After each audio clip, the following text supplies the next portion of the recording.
La iglesia prevalece a pesar de las circunstancias. ¿Sabes por qué? Porque la iglesia eres tú y soy yo. Somos aquellos escogidos para anunciar el mensaje de amor, un amor que nos acerca, nos vuelve una familia. Llevemos este mensaje a todo mundo, corramos la carrera y contagiemos de vida a los que nos rodean. Amemos y sirvamos como Jesús lo hizo. Es tiempo de resplandecer como la iglesia de Cristo.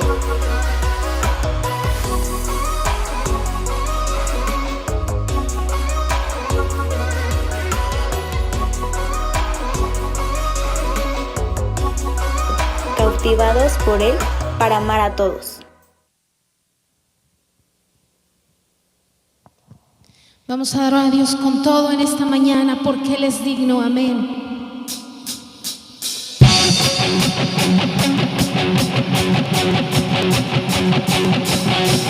Hoy puedo danzar con libertad porque soy su hijo, porque soy su hijo. Hoy puedo danzar con libertad porque soy amado, porque soy amado.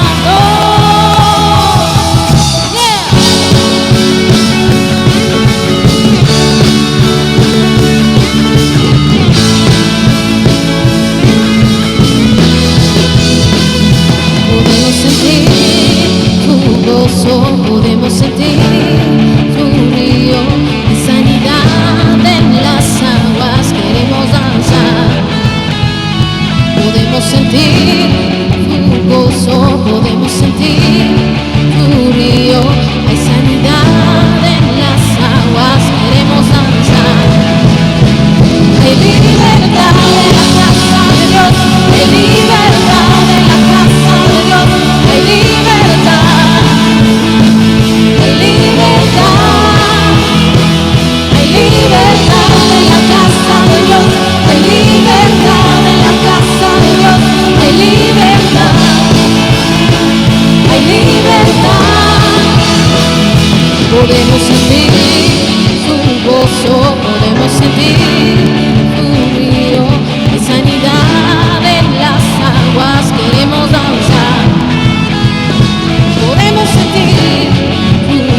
ti esperamos.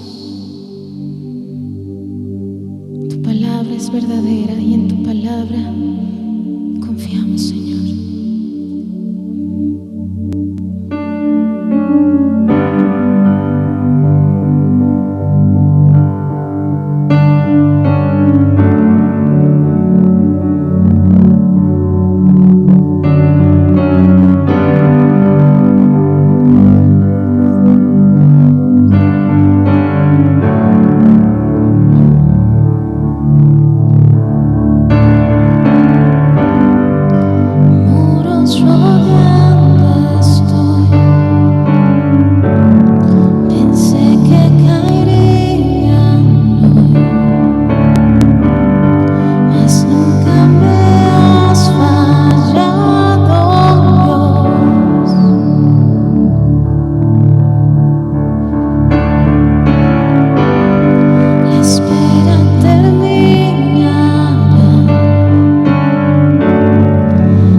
lo alto, Dios. La tierra es el estrado de tus pies, eterno y sublime Rey. El cielo no te puede contener, habitas en lo alto, Dios. La tierra es el estrado de tus pies. ¿Y cómo construir una habitación, un mejor lugar en donde puedas descansar? ¿Cómo construir una habitación que sea un santuario para ti? Soberano creador, en lo inalcanzable tú estás. Formaste todo con tu voz, el universo en tus manos está. ¿Y cómo construir una habitación, un mejor lugar en donde puedas descansar?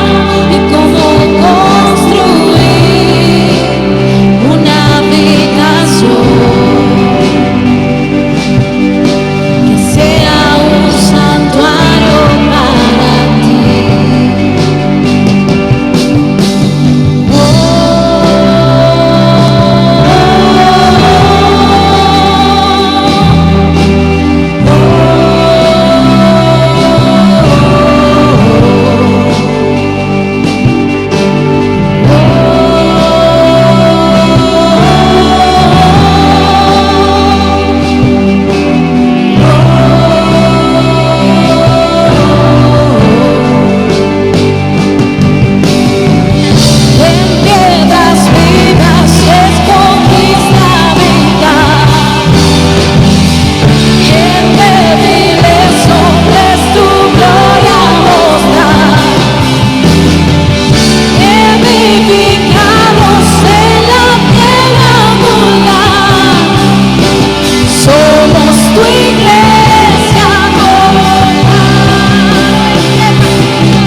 a construir una habitación, un mejor lugar donde puedas descansar.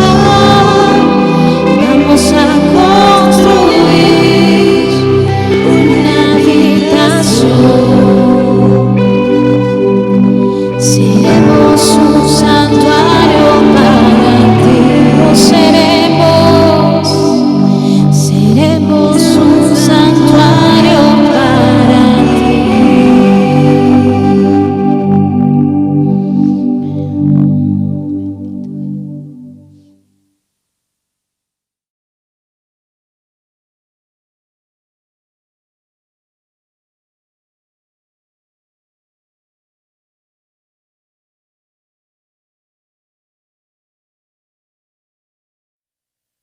Hola iglesia, deseo que estén bien. Ya en este tiempo que tenemos, ya casi 4 semanas, estamos usando estos medios para poder escuchar la palabra del Señor, el poder ser instruidos, el seguir alimentando nuestro espíritu. Jesús enseñó algo muy importante y dijo él, no solo de pan vive el hombre, sino de toda palabra que sale de la boca de Dios. Y la verdad es que usando esta modalidad, bueno, entendemos que no es lo más adecuado porque hemos estado acostumbrados a estar en vivo, estar en compañía de todos, cerca aquí, nos podemos saludar, podemos sonreír. Pero bueno, entiendo que las circunstancias en este momento así nos indican. Y quiero mencionarte que estamos iniciando una serie que lo hemos llamado Dios no está en crisis. Y hoy vamos a ver el tema número 3. Entiendo que Dios también, el nombre del tema se llama El Señor no pierde ninguna batalla. Y comprendo que es así, es una realidad que Dios tiene todo en un control. Y David mencionaba algo importante cuando él se hallaba en situaciones difíciles, en situaciones que lamentablemente no eran las más favorables. Pero él menciona en el Salmo 27, versículo 1 al 3, la versión NTV que vamos a estar viendo y la versión Valera también, dice, el Señor es mi luz y mi salvación. Entonces, ¿por qué habría de temer?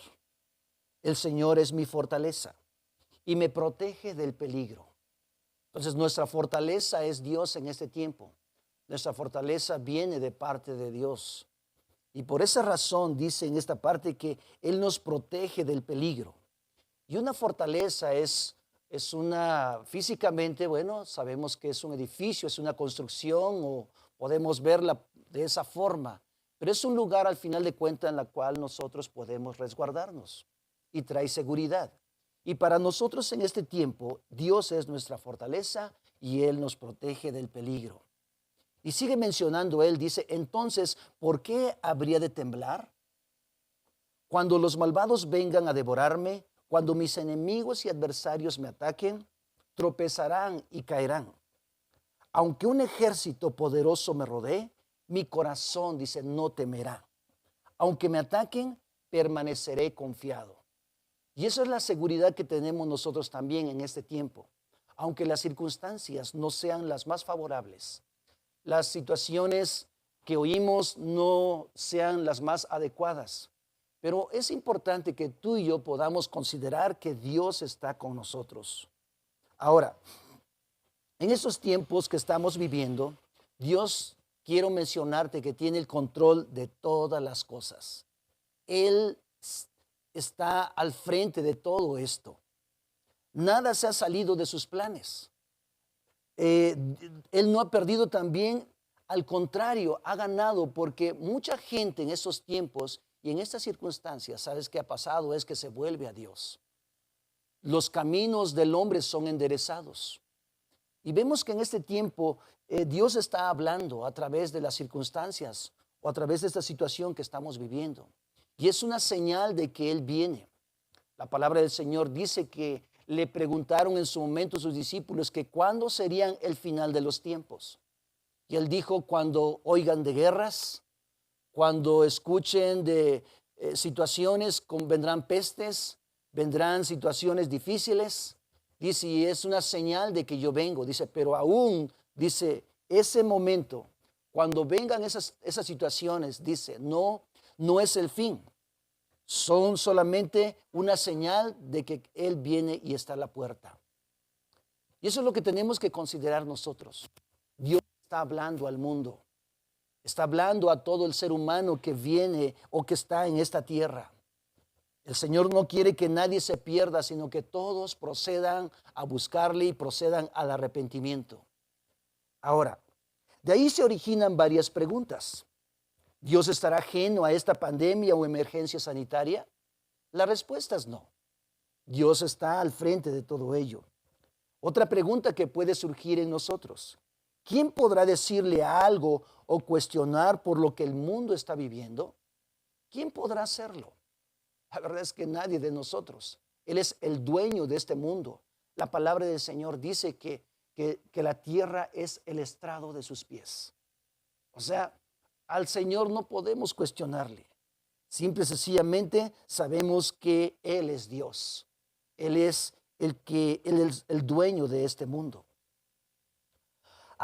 Otra pregunta es, ¿habrá perdido alguna batalla o alguna guerra? La realidad es que tampoco, ninguna.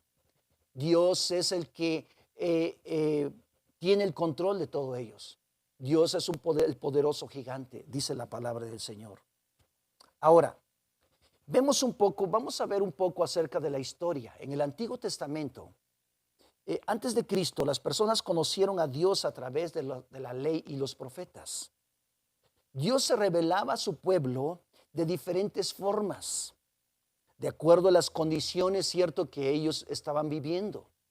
Pero Dios se revelaba como, por ejemplo, en el Salmo 23, Él se revela como el buen pastor. En el libro de Isaías, capítulo 54, versículo 8, Él se revela como el Redentor de nosotros. En primer libro de Samuel, capítulo 2, el Señor se revela como nuestra roca firme, como nuestra roca fuerte, en la cual nosotros o su pueblo está establecido. En 2 de Samuel, capítulo 22, versículo 14, el Señor se revela como el Elión o el Dios Altísimo. En el Salmo 27, versículo 1, lo que leímos hace un rato, Él se revela como el Señor es nuestra luz. Y entendemos entonces que todo está bajo las condiciones propicias para que el hombre pueda, o él promueve las cosas para que el hombre pueda establecerse y pueda reconocer a Dios. Y vemos así en varias partes en las Escrituras cómo Él se revela. Él se revela también como el legislador, como el rey, como el juez justo, como Jehová nuestra justicia. También Él se revela como nuestra paz, como nuestro sanador, como nuestro libertador. En diferentes partes de las Escrituras del Antiguo Testamento nos damos cuenta que Él habla a su pueblo y se revela a su pueblo con el fin de que el hombre tenga una confianza hacia Él. Pero me llama la atención una forma también de cómo se revela. Desde el libro de Samuel, del libro de Samuel hasta Malaquías, más de 200 ocasiones o 200 veces, tanto profetas como reyes se dirigen a Dios como Dios de los ejércitos. Se dirigen a Dios como Jehová de los ejércitos. Y esa palabra, Dios de los ejércitos, se origina de dos palabras que tienen que ver con sus nombres. La palabra Sabaoth, que significa ejércitos. Pero también otra palabra que tiene o se compone esa frase, Jehová de los ejércitos, es la palabra Adonai, que significa Dios, Señor, dueño y gobernador. Entonces, cuando nosotros nos dirigimos a Dios, entonces vamos a considerar como Dios de los ejércitos. Esas dos palabras nos dan a nosotros y componen esa frase, Dios de los ejércitos. Ahora, ¿por qué se revelaba Dios de esa manera? Porque Dios es un varón de guerra. Dios es un Dios de guerra. Y en muchas ocasiones el Señor permitía que las batallas fueran físicas. eran literales. El pueblo de Dios tenía que hacer su trabajo, tenía que salir a guerrear, a pelear. De esa forma es como Dios se movía en esos entonces. Entonces, en muchas ocasiones, Dios se reveló como el Dios o Jehová de los ejércitos. Repito, tanto reyes como profetas, más de 200 veces se dirigieron a Dios de esa forma. Ahora, ¿qué características tenían los hombres que iban a la guerra? Me llama la atención porque en primer libro de Crónicas, en el capítulo 12, nos describe algunos hombres que iban, que estaban dispuestos para la guerra, o que eran hombres que en cierta forma veían a Dios como el Dios que iba delante de ellos. Y estos hombres tenían ciertas características. Sabían, número uno, sabían honrar a sus autoridades. Y eso es lo que a nosotros nos cuesta mucho trabajo, honrar a las autoridades. Pero quiero mencionarte algo, que la palabra honra significa tener en alto, darles el lugar que merecen. La palabra honra también significa obediencia. Y estos hombres que iban a la guerra, repito, tenían esa cualidad en su vida o esa virtud en su vida. Sabían honrar a sus autoridades. Y eso es lo que deseamos, que cada uno de nosotros primeramente honremos a Dios.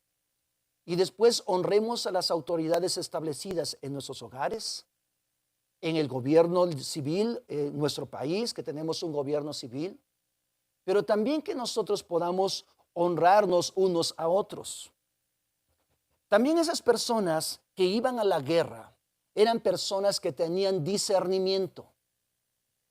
O sea, sabían las situaciones que estaban viviendo, se percataban de las cosas que iban a hacer, discernían las cosas.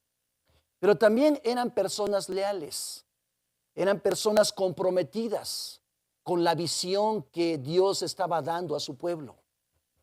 Pero otra característica que tenían las personas que iban a la guerra, estaban siempre dispuestas a servir. Esa es una característica que estos hombres tenían. Y eran hombres con visión para poder pelear y poder bendecir así sus generaciones. O sea, no solamente peleaban por pelear, no. Eran hombres que tenían una visión clara de quiénes iban a ser los beneficiados. No solamente sus familias, sino también sus generaciones, tanto sus hijos como sus nietos y las generaciones venideras. Esas personas también que iban a la guerra eran personas esforzadas y valientes. Y eso es lo que Dios está haciendo en este tiempo, preparándonos, llevándonos al punto para que nosotros seamos personas esforzadas, una iglesia valiente, una iglesia decidida. Pero también dice la Escritura que estos hombres que iban a la guerra eran hombres ligeros. Y no estoy hablando que estaban flacos, ¿verdad? Porque pues no es así. En nuestro país tenemos un problema que estamos sobrepasados. En algunos casos, bueno, ya nos sobran kilos. Pero bueno, se refiere prácticamente que eran prontos para responder. A eso se refieren. Eran personas que estaban atentas, dispuestas, eran ligeros, eran hombres también entendidos. Por ejemplo, los de la familia de Isaacar. Dice que eran 200 hombres entendidos que sabían lo que Dios deseaba hacer a favor de su pueblo. Y entonces, estas personas no eran comunes. Eran hombres, personas que tenían virtudes, con estas virtudes en las cuales eran diferentes incluso a los demás. Es más, su personalidad era tan diferente a las demás personas comunes. En algunos de ellos dice que sus rostros eran como de leones. Su aspecto, su manera de caminar, su manera de hacer las cosas, su manera de hablar, la manera de cómo iban a enfrentar las cosas. O sea, tenían características que los distinguía de los demás. Y eso es lo que nosotros tenemos que considerar. Ser una iglesia, orar a Dios para que podamos ser una iglesia que tenga esas virtudes de pelear, y unirnos al ejército de Dios. Ahora, día a día, Dios está preparando una iglesia con esas características o de ese nivel. Para que seamos una iglesia, he usado una frase, seamos una iglesia de las ligas mayores. Una iglesia de 5 estrellas, conectados con Dios, conectados con la visión que Dios tiene para este tiempo. Porque entiendo que este tiempo de aflicción que estamos pasando, este tiempo de prueba,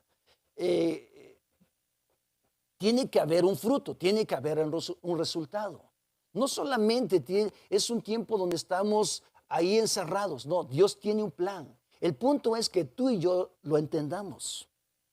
Ahora, las guerras que se realizaban en esos tiempos eran guerras en la cual contenían estrategias, eran guerras estratégicas. Así nosotros en este tiempo tenemos que orar a Dios, Señor, danos estrategias. ¿Cómo le vamos a hacer? ¿Cómo podemos nosotros realizar las cosas? ¿Cómo podemos conquistar? ¿Cómo podemos alcanzar las cosas que no hemos alcanzado? Y las estrategias que se usaban en aquellos entonces, que Dios se las daba, en algunos casos, a veces, en algunos casos rodeaban las ciudades, como la ciudad de Jericó. Dios le dijo, ¿sabes qué? Dale 7 vueltas. Y al último día griten. Era una estrategia. En otros momentos, cuando se hacían guerras, Dios les decía, canten, bendigan mi nombre. Era una estrategia. Y en otros momentos usaban emboscadas para engañar, para confundir a los enemigos. Y al final de cuentas Dios les daba la victoria. Pero eran estrategias. En otros momentos eran milagros sobrenaturales que se presentaban. Recuerdo cuando dice la Escritura que estaba Moisés frente al Mar Rojo. El pueblo del Señor estaba, dice que atrás. Ellos ya no sabían qué hacer. El pueblo desesperado porque venía Faraón con todo su ejército a devolverlos nuevamente y a traerlos a la cautividad. Y en ese momento había una situación tan complicada y difícil. Por un momento tienen el mar delante de ellos y por atrás tienen los enemigos. Y lo que hace Moisés es que él dice, Señor, ¿qué hago?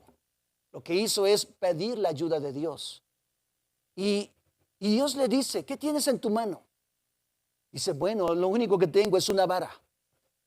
Pues Moisés, levanta tu vara, alza tu vara.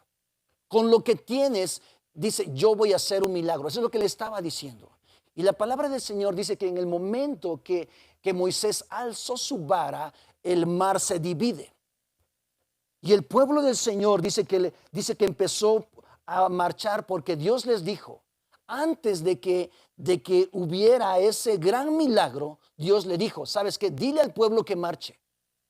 O sea, Dios lo que estaba haciendo es cambien su manera de pensar. Aunque ven por delante un gran obstáculo, pero saben que marchen. Y después es cuando le dice, ¿sabes qué? Ahora levanta tu vara. Y la Escritura dice que el pueblo del Señor dice que caminó en seco, salió al otro lado, pero después dice que cuando llegó al otro lado, ¿sabes qué? Dios no cerró el mar. Lo que Dios le dijo a Moisés, le dijo, ¿sabes qué? Ahora voltea hacia el mar y nuevamente alza tu vara, alza tu mano. Y en ese momento, dice, es cuando nuevamente, ¿qué? Se cierra el mar y todo el ejército de Faraón fueron, ¿qué? Devorados por el mar. En otras palabras, ellos se enfrentaron a una guerra. Y Dios respondió que con un milagro poderoso. Y cuando salieron al otro lado, dice que ellos cantaron y celebraron a Dios. Así es que cada uno de nosotros debe de buscar estrategias para cómo vencer las adversidades que estamos pasando. Ahora, había ciertos motivos por los cuales se realizaban las guerras. Las guerras tenían unos motivos y uno de ellos era defenderse de sus enemigos. Tenían que aventar unas batallas enormes. Otros motivos era para extensión de sus territorios. Dios los llevaba a una guerra. Otras razones por las cuales Dios permitía las guerras o les llevaba a que ellos pelearan era para liberar a un pueblo o a una persona. Dios permitía esos momentos o Dios los llevaba a ese desafío. Pero también para ejecutar un juicio de parte de Dios. Recuerdo en las Escrituras cuando menciona en primer libro de Samuel capítulo 15, donde dice que Dios le dijo a Saúl, ¿sabes qué? Ve y haz guerra contra Amalek, porque estos señores cuando nosotros veníamos saliendo de Egipto, dice, ellos se opusieron. Así es que te pido por favor que puedas tú destruirlos. Acaba con todos. O sea, Dios estaba ejecutando un juicio en contra de una nación. Y era un motivo por los cuales tuvieron que hacer una guerra. Lamentablemente Saúl en ese momento su obediencia no fue total. Porque dice que perdonó lo mejor de las ovejas y perdonó también al rey. Y ante todo este contexto, repito, que estamos nosotros observando, David menciona algo importante que me llama mucho la atención. En el libro de los Salmos, capítulo 46, del 1 en adelante, dice, la versión NTV. Dice, Dios es nuestro refugio y nuestra fuerza. Dios siempre está dispuesto a ayudar en tiempos de dificultad, siempre. La verdad es que Dios siempre está ahí dispuesto para ayudarnos. Versículo 2. Por lo tanto, no temeremos cuando vengan terremotos y las montañas se derrumben en el mar. No tendremos temor. En el año 85 yo recuerdo que cuando fue el terremoto aquí en la Ciudad de México, fue una catástrofe enorme. Yo era muy chiquito, muy pequeño todavía, pero vi esas escenas tremendas. Pero la realidad es que yo ni entendía y ni comprendía. Yo pasé a unas 2 horas después del terremoto en el centro, en toda la zona donde fueron devastados o fueron derrumbados edificios, casas, incendios, y había un gran problema. Pero yo no me percataba, no estaba consciente. Quizá porque era chico de edad. Pero la realidad es que en mi inocencia había una seguridad en mí. Primeramente porque tenía mis padres. Primeramente porque teníamos un lugar donde vivir. Gracias a Dios, nuestra casa, el lugar donde vivíamos en aquellos entonces, no le pasó nada. Pero en mí había una seguridad, primeramente, repito, porque tenía mis padres. Y en este sentido, David menciona y dice, por lo tanto, no temeremos cuando vengan terremotos y las montañas se derrumben en el mar, que rujan los océanos y hagan espuma, que tiemblen las montañas mientras suben las aguas. Versículo 6. Las naciones se encuentran en un caos y sus reinos se desmoronan. La voz de Dios truena y la tierra se derrite. La realidad es que en estos tiempos las naciones están siendo sacudidas. Dios está permitiendo estos tiempos. Está sacudiendo las economías. Está sacudiendo los gobiernos. Todas las razas sociales. Nunca en la vida yo he visto a una ciudad tan grande como la Ciudad de México desierta por todos lados. Desierta, es increíble. Y podemos oír noticias de otros países. No hay personas en los centros o los lugares donde anteriormente había miles de personas. ¿Quién es el único que lo hace? ¿Quién es el único que hace todo esto? ¿Quién es el que está sacudiendo las naciones? Dios. Está sacudiendo gobiernos. Está sacudiendo economías. Está sacudiendo ideales. Filósofos, científicos, políticos. Están haciendo preguntas. ¿Cuándo terminará esto? ¿O en qué vamos a terminar? Dios dice la Escritura en el versículo 6. Las naciones, dice, se encuentran en caos y sus reinos se demoran. La voz de Dios truena y la tierra se derrite. El Señor de los ejércitos celestiales está entre nosotros. Esa es la esperanza que tenemos, que Dios está con nosotros, con su pueblo, los que confiamos en sus promesas. El Dios de Israel, dice, es nuestra fortaleza. En Él estamos seguros. Versículo 9. Él hace cesar, dice, las guerras en toda la tierra. Quiebra el arco y rompe la lanza, y quema con fuego los escudos. Él puede deshacer en un abrir y cerrar de ojos cualquier situación que haya entre naciones. Pero también puede provocar que haya situaciones.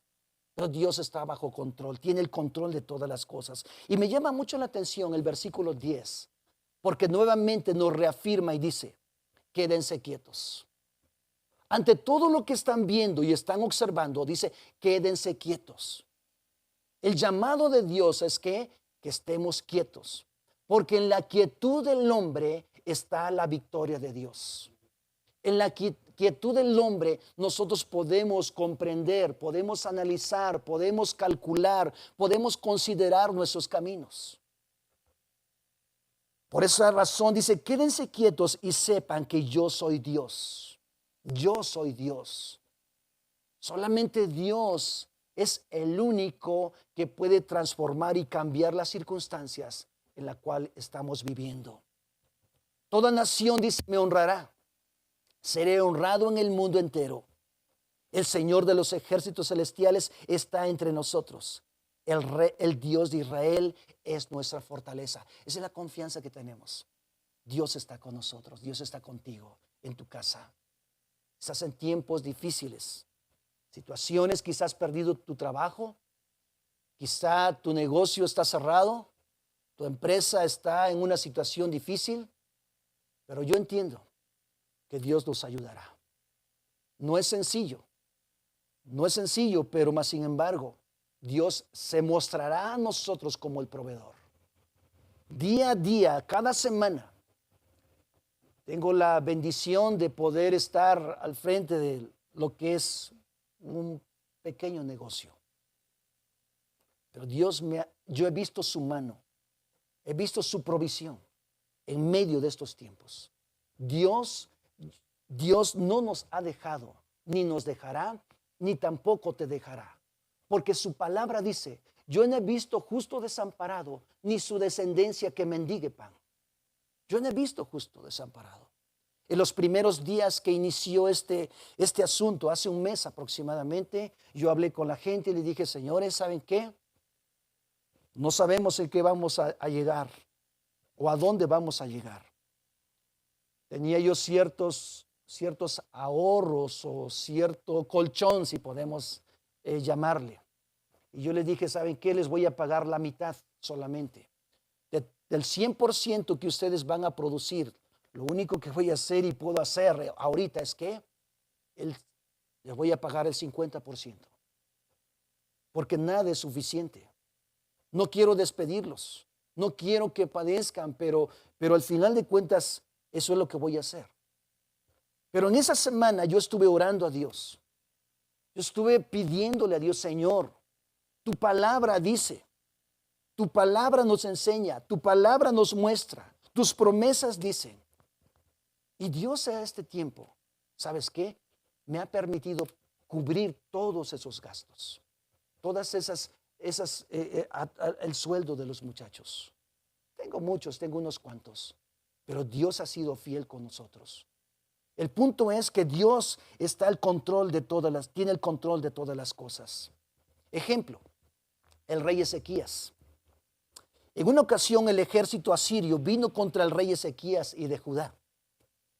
Los asirios eran sanguinarios, era un ejército poderoso en aquellos entonces. Era el más fuerte de toda la región en aquellos tiempos. Pero cuando Ezequías dice en la escritura que se halló rodeado por ese ejército feroz, por esos tipos que, olvídate, venían arrasando con todos y amenazando a todos, dice la palabra del Señor que Ezequías, estando al frente del pueblo de Dios, dice que él no se alarmó, sino empezó a preparar, tomó la decisión de prepararse. Dice que la ciudad donde había cosas, la ciudad estaba amurallada. Dice que empezó a reparar la ciudad, empezó a equipar la ciudad, habló y dijo, ¿saben qué? Vamos a hacer esto, vamos a hacer lo otro, porque nuestro enemigo ciertamente está ahí. Pero él lo que se puso a hacer es a construir un ejército para que él pudiera tener esa confianza. Porque dice la palabra del Señor que después, una vez que él se puso atento, no se alarmó, sino estaba alerta, preparado. Después dice que les dijo al pueblo, les dijo estas palabras: esfuércense y anímense. O sea, está bien lo que nosotros ya tenemos, pero no es nuestra guerra, es la guerra de Dios. Y eso es lo que tenemos que considerar. Dice la Escritura en segundo libro a las Crónicas, capítulo 32, versículos 7 y 8, dice, la versión Valera. Me llama la atención porque él dice, una vez que ve todo lo que estos tipos están haciendo o quieren hacer contra el pueblo de Dios, él les dice al pueblo: esforzaos y animaos, no temáis, ni tengan miedo del rey de Asiria, ni de toda la multitud que con él viene. No tengan miedo, porque más hay con nosotros que con él. Con él está el brazo de carne, mas con nosotros está Jehová nuestro Dios para ayudarnos y pelear nuestras batallas. Dios está con nosotros y Dios está contigo. Él adiestra tus manos para la batalla, dice la Escritura. Él nos prepara.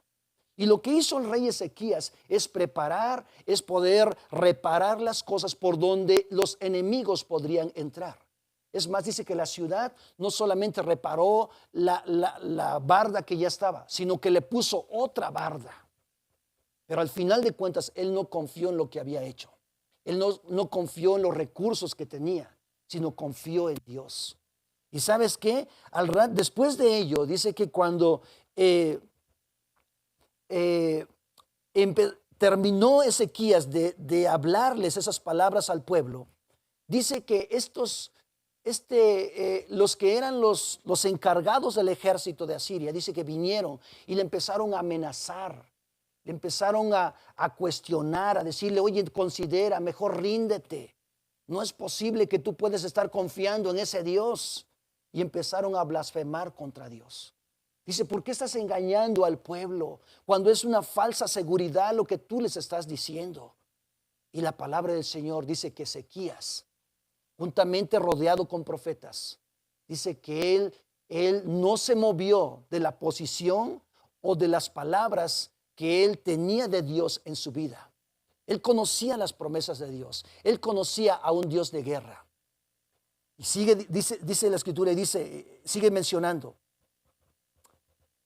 El pueblo, dice, al oír eso, el pueblo tuvo confianza en las palabras de Ezequías, rey de Judá.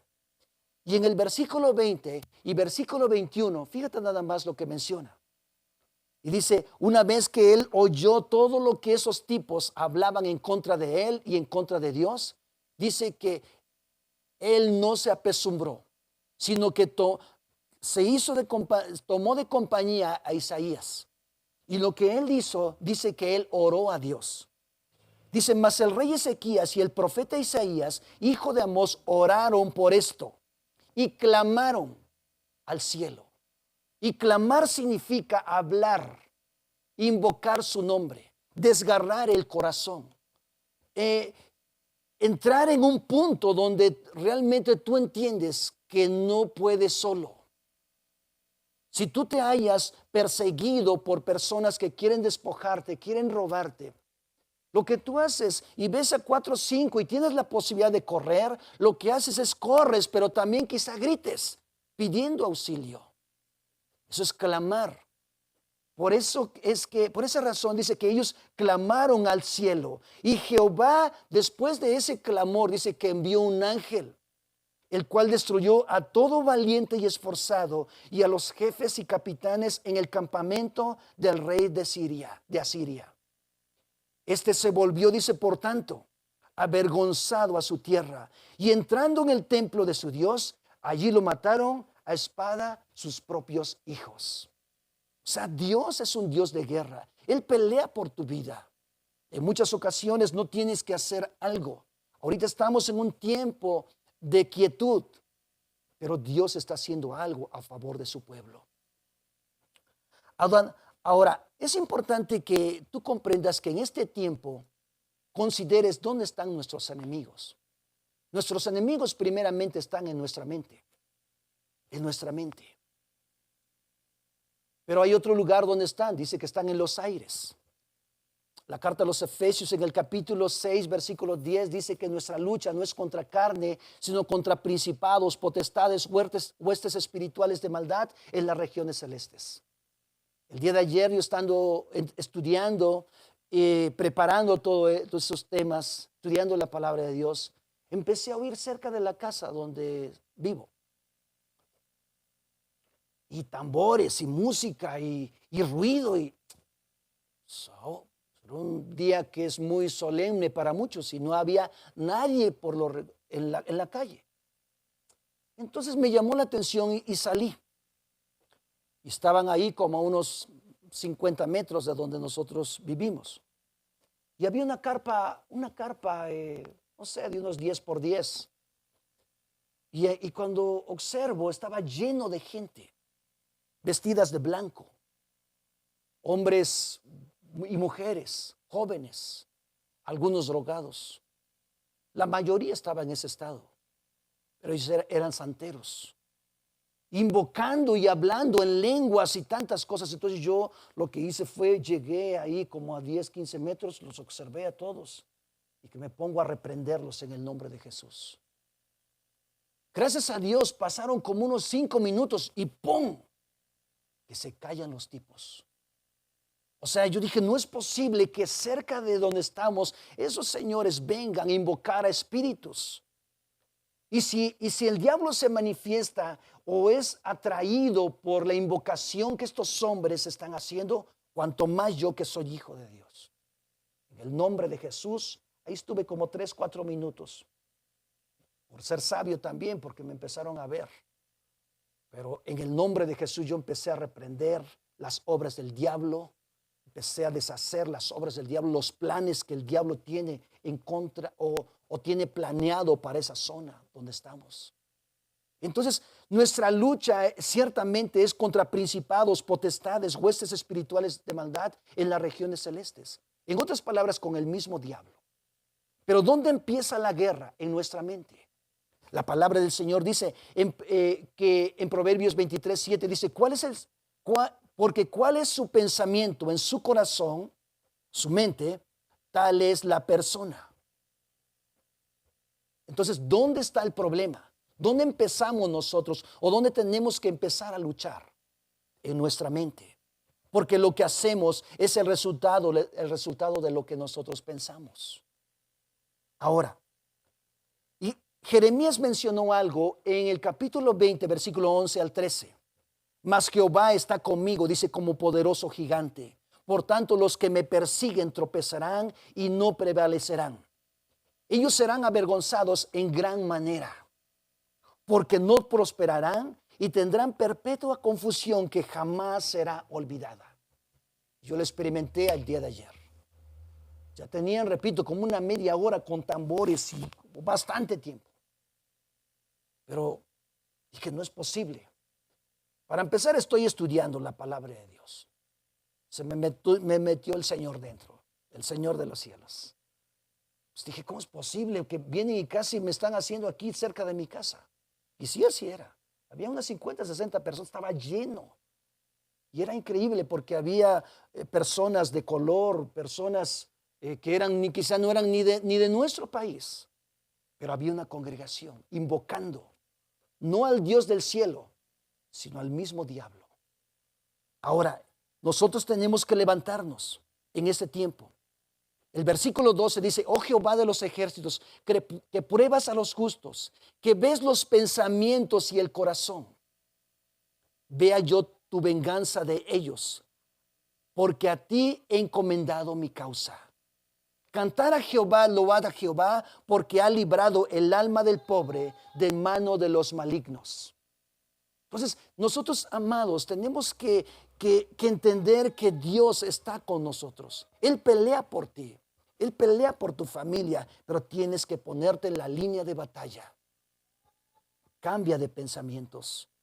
Romanos capítulo 8, versículo 5 dice: los que viven conforme a la naturaleza pecaminosa fijan la mente en los deseos de tal naturaleza.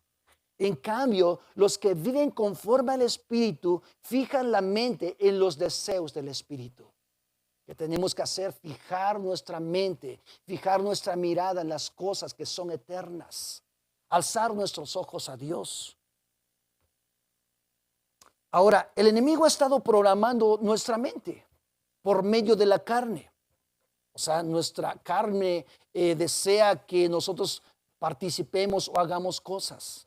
Pero también a través del mundo, a través de lo que el mundo nos ofrece, el que el mundo se muestra a nosotros. Nos incita para que nosotros no alcemos nuestros ojos a Dios. Pero algo más, las experiencias de la vida.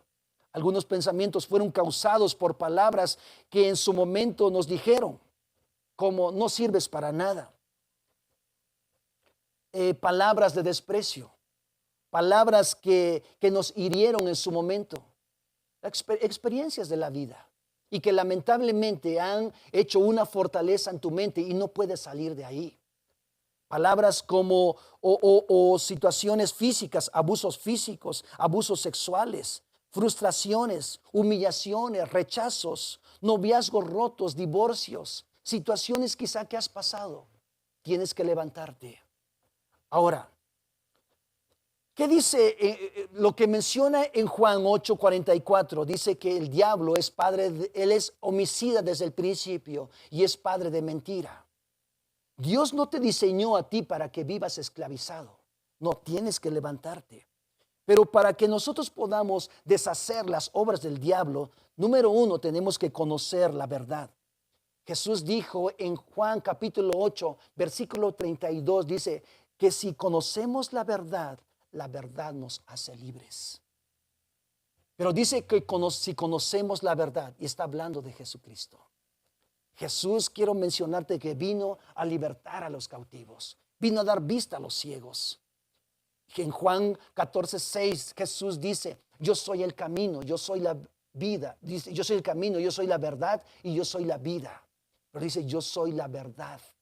Él es la verdad y la verdad es Cristo mismo. Si tú conoces a Cristo, vienes a Jesús, nos rendimos a Él, Él, ¿sabes qué pasa? Te hace libre. En Juan 16:13 dice que el Espíritu Santo es el Espíritu de verdad. En Juan 17:17 dice: hazlos santos con tu verdad, enséñales tu verdad, la cual es verdad. La verdad nos santifica, nos purifica y está hablando de Cristo. ¿Qué más tenemos que hacer nosotros para deshacer las mentiras del diablo que ha puesto en nuestra mente? Debemos de habitar en la palabra del Señor. Que su palabra habite en nosotros. Colosenses 3:16 dice de esta manera: que habite en ustedes la palabra de Cristo con toda su riqueza. Que habite la palabra de Dios. Lee la palabra, estudia la palabra, medita en ella. Ora al Señor para que su palabra sea revelada a tu corazón y a tu vida. Él tiene promesas de vida. Y número 3, ¿qué tenemos que hacer con las mentiras del diablo? Estar decididos a renovar nuestra mente. Romanos 12:2, la versión NTV dice de esta manera. Dice: no imiten las conductas ni las costumbres de este mundo. No las imiten. Más bien, ¿sabes qué? Dejen que Dios los transforme en personas nuevas, en cambiarles la manera de pensar. Renuévate. No tienes que pensar como esclavo. Tienes que pensar como un hombre de guerra. Entonces aprenderán, dice, a conocer la voluntad de Dios para ustedes, la cual es buena, es agradable y es perfecta. Y por último, destruye las fortalezas, ideas que pudiera haber en tu mente. Destrúyelas. Toma la decisión. Porque si no las tomas tú, no hay nadie que las toma. Ahora, es muy importante que consideres qué pensamientos tienes acerca de ti. Por ejemplo, Mefiboset, en segundo libro segundo libro de Samuel, capítulo 9, nos habla acerca, en versículo 8, nos dice que él tenía una mentalidad de él mismo y decía que él que no era digno de tomar o de ser invitado o de comer en la mesa del rey. Hay muchas personas que tienen un pensamiento de sí mismos que no merecen. Otros que no, y ese mismo hombre, perdón, dice que tenía una mentalidad de perro muerto. Imagínate, ya ni de perro. Ahora sí era un perro chiquito, bueno, pero el punto es que dice que tenía una mentalidad, dice que él dijo, un perro muerto como yo ha de ir a comer, ha de estar o ha de sentarse a la mesa del rey. ¿Qué mentalidad tienes de ti? ¿Cuáles son los pensamientos acerca de ti? Hay pensamientos como no puedo, no soy capaz, es muy difícil, no soy digno, no merezco nada. Personas que así piensan de sí. No sirvo para nada, soy un fracasado, todos son mejores que yo, no soy digno de la bendición de Dios. Eso es para algunos. Otros dicen, no quiero ser responsable, no puedo esperar todo el tiempo. Yo soy un hombre desesperado, o sea, piensan de sí. Yo soy un hombre inmaduro. Otros piensan así de sí mismos. Yo no pertenezco. Yo en todo tengo la culpa. O sea, personas que piensan así de sí mismos. Ahora, ¿qué pensamientos tienes acerca de otros? Por ejemplo, en Números capítulo 13, versículo 31 al 33, nos menciona que el pueblo de Dios dice que fue, o los espías que fueron a reconocer la tierra de Canaán, dice que ellos ante los demás, dice que ellos percibieron que eran como chapulines, como langostas. Dice, nosotros ante ellos éramos como chapulines, ellos eran hombres tan gigantes, tan grandes. ¿Qué pensamiento tienes? En esos pensamientos que tienes que guerrear. Y por último, ya nos vamos. Ya me cansé, quiero decirles. Ustedes porque están sentados ahí, pero yo ya estoy cansado. ¿Qué pensamientos tienes acerca de tus padres? Algunos, por ejemplo, dicen, mis padres son unos fracasados, me quieren controlar, son muy estrictos para mí, es difícil relacionarme con ellos. ¿Qué pensamientos tienes tú como hijo hacia tus padres? Otras preguntas. ¿Qué pensamientos tienes acerca de tus hijos? Hay padres que dicen de sus hijos, es que es muy rebelde, es que este hijo me salió muy malo, este hijo es un desagradecido, tengo hijos que no valoran lo que les doy. Otros dicen, cría cuervos y te sacarán los ojos.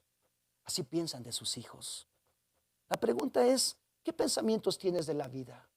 Unos dicen, es muy difícil la vida, ese es mi destino. No, tienes que hacer una guerra en contra de esos pensamientos. ¿Qué pensamientos tienes acerca de Dios? ¿Qué pensamientos tienes acerca de las iglesias, de los pastores o los líderes? Por ejemplo, algunos piensan de los pastores, es un negocio, son hombres ladrones. Otros piensan, son hipócritas. Otros piensan de los pastores, es que quieren controlar mi vida. Otras personas tienen temores también. Sus pensamientos son de temor. Es importante que si tienes temores, identifica los temores. Temor a que me hagan daño. Temor a que le hagan daño a los hijos. Temor a que Dios no me perdone. Temor al matrimonio. Hay personas que no se casan. Yo conozco varios. Dicen por ahí que, bueno, mejor luego se los digo. Pero hay chavos o hay personas que, olvídate, le tienen miedo al matrimonio, no se quieren casar. Pero no es que no se quieran casar, es que no quieren ser responsables. No quieren tomar el reto y el desafío. Porque sí, es un desafío. Pero la Biblia dice, no es bueno que el hombre esté solo. Otros tienen temores a la muerte, temores al diablo mismo. Temores a ser rechazados, temores a equivocarse, temor al qué dirán, temor a lastimar a otros, temor a las confrontaciones. Otros tienen temor a qué, a lo desconocido, temor a las personas, temor a las mujeres, temor a los animales. De una manera increíble. Temor a ser amados. Otros tienen temor también hacia las cosas que Dios puede hacer. Me gustaría que tú identificaras tus temores.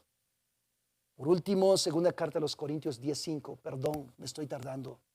Pero dice la palabra de Dios por último. Destruimos argumentos y toda altivez que se levanta contra el conocimiento de Dios. Y llevamos cautivo, dice, todo pensamiento para que se someta a Cristo. Por esto debemos renunciar audiblemente a cada pensamiento que sea contrario a lo que Dios dice en su palabra, para quitarle de esa manera el derecho que tiene Satanás sobre nuestra vida. Él es padre de toda mentira y para poder tener control e influencia sobre nosotros ha asignado demonios que desafortunadamente buscan en engañarnos. Pero dice la Escritura, derribando todo argumento. Tú tienes que derribar, yo tengo que pelear mis batallas, tú tienes que pelear tus batallas. Dios está con nosotros. Y dice, derribando todo argumento que se levante en contra del conocimiento del Hijo de Dios. Me gustaría orar por ti. Me gustaría que oráramos. Padre, en el nombre de Jesús, bendigo tu nombre hoy en esta mañana, en este día.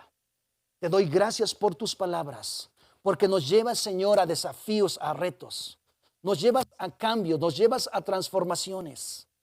Nos llevas, Señor, a tomar desafíos en este tiempo de prueba, en este tiempo de aflicción, en este tiempo quizá de crisis. Algunos pueden verlas totalmente de esa forma, pero yo lo que veo, Señor, es a través de la fe. Veo, Señor Jesús, que tú serás glorificado, que tú serás exaltado, no solamente por miles, sino por millones y millones en todo el mundo. Te doy gracias. Asimismo, Señor, derribo todo mal pensamiento, todo argumento que se levante en contra del conocimiento del Hijo de Dios. Los derribo de mi vida, de mi casa, de mi hogar, de mi familia, de mi trabajo, de mi vida misma, de mi vida personal. En el nombre de Jesús. Gracias, Señor, porque tú nos escuchas. Gracias, Cristo. Dios te bendiga mucho y gracias por estar con nosotros. Nos vemos en la próxima sesión. Que tengas un excelente día y que Dios te bendiga hoy y siempre. Bendiciones.